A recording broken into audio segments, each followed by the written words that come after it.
Hello, everyone. My name is Abdulrahman. My colleagues and I, Tala and Salman, are from GMU.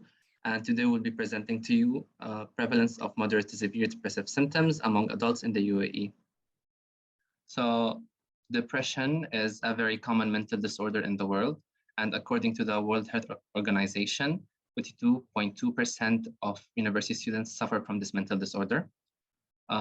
It also states that this topic requires more studies, which is especially true in the UAE, as through our process working on this research, the studies we found that are relevant to this country were limited.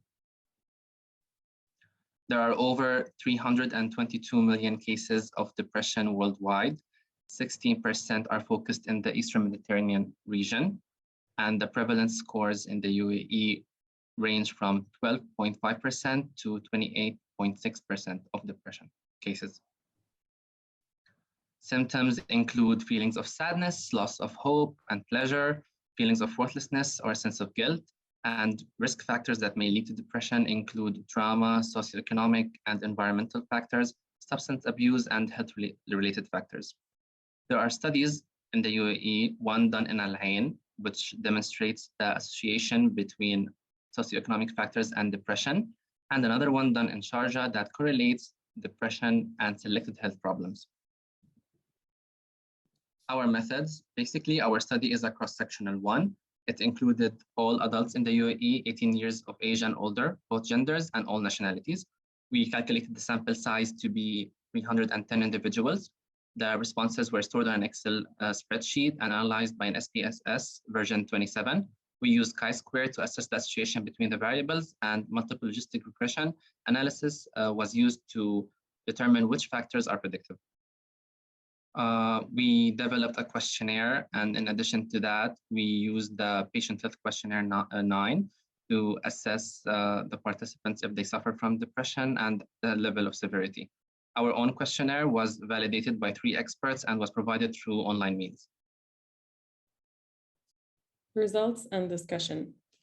The results of the study showed a prevalence of 48% of participants with moderate to severe depressive symptoms, and that probably reflects and indicates depression. So what are the socio-demographic factors? In our study, the highest prevalence of depressive symptoms was found in the age group of 18 to 25, and it is actually also a predictive factor. This is supported by a study conducted by Mogham B. et al. That deduced it is more commonly seen in younger populations as opposed to older ones. Our study also showed prevalence in moderate to severe depressive symptoms was higher in people from non-Eastern Mediterranean regions. Data by World Health Organization agrees with this and showed the highest prevalence in Southeast Asian regions. The higher prevalence of moderate to severe depressive symptoms was among females, and this is actually also a predictive factor. This agrees with a study done by World Health Organization in 2015 that revealed depression is higher in females than in males. Single participants have higher prevalence of moderate to severe depressive symptoms than married couples. And this is supported by a study conducted by Ronald C. Kessler et al., which states that being single or divorced proved to be a risk factor for developing depression and poorer mental health. Our study revealed that higher rates of moderate to severe depressive symptoms were found in unemployed participants. This is supported by a study conducted in Sweden, showed that unemployed people tend to have higher levels of anxiety and depression. Highest prevalence of moderate to severe depressive symptoms was in participants that had a low level of income, to be specific, 10,000 dirhams or less per month. And this is supported by a study conducted in Canada that found the prevalence of lifetime depression decreases as income increases. Highest prevalence of moderate to severe depressive symptoms was found among those who experienced highest level of stress or strain due to their work or their studies. And this is supported by a study that was done by Madsen et al., which found that job strain was associated with an increased risk of clinical depression.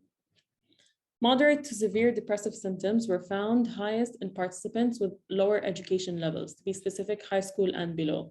And this is supported by a study done by Cohen A.K. et al., which suggests that an increased risk of developing depression is associated with lower educational levels and attainment.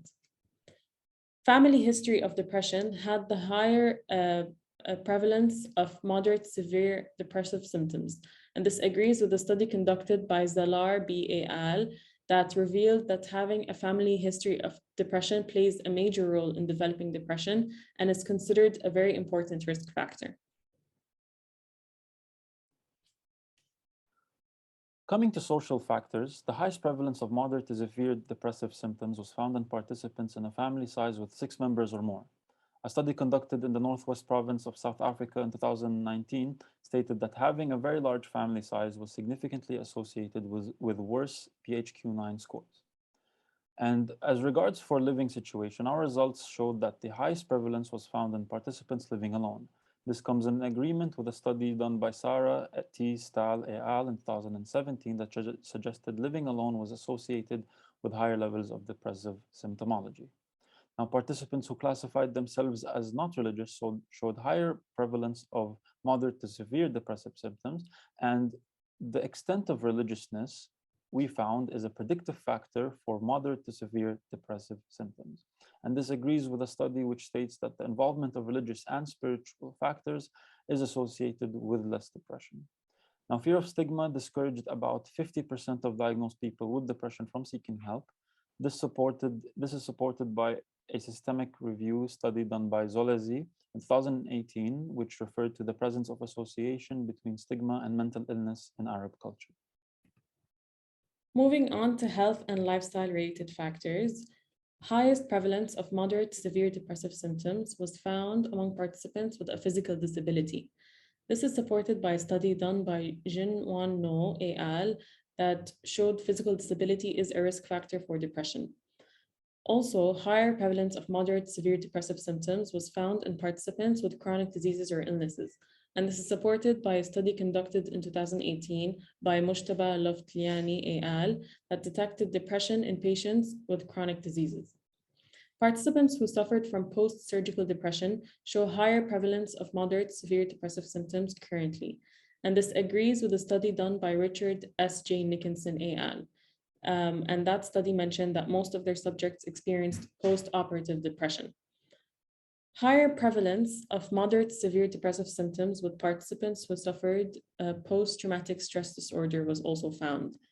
And this is supported by a study done by Attica A. Contractor et al. That was published in 2018 that illustrated depression can co-occur with PTSD. Participants that are on medications related to depression, for example, medications that are known to have depression as a side effect, showed higher prevalence. And this is supported by a study done by Celano CM that says the medical literature is filled with medications that can cause depression, such as barbiturates, corticosteroids, and more, although the severity and risk is variable. Participants that were previously diagnosed with depression exhibited a higher prevalence of moderate to severe depressive symptoms, and a previous diagnosis of depression is a predictive factor for moderate to severe depressive symptoms as per our study. Prevalence of moderate to severe depressive symptoms was higher in smokers among the participants. This is reinforced by a study done by Joseph Akam-Bays that showed smokers had a significantly increased baseline PHQ-9 score and were more likely to be diagnosed with recurrent major depression. In our study, alcohol consumers showed higher prevalence of moderate to severe depressive symptoms. And this is supported by another study done by James et al., which concluded that moderate alcohol intake is in fact associated with a lower risk of depression, whereas hazardous drinking was shown to increase the risk of depression. To conclude, we can see that depression is significantly associated with many factors, including age, gender, marital status, religiosity level, employment status, education level, family size, all the way to health-related factors. Now, we want to take a look on, finally, what was the actual predictors based on our study. We found that age, between the ages of 18 to 25, gender, which is being female, previously diagnosed with depression, and low levels of religiousness were the predictive factors based on our study. Thank you for listening.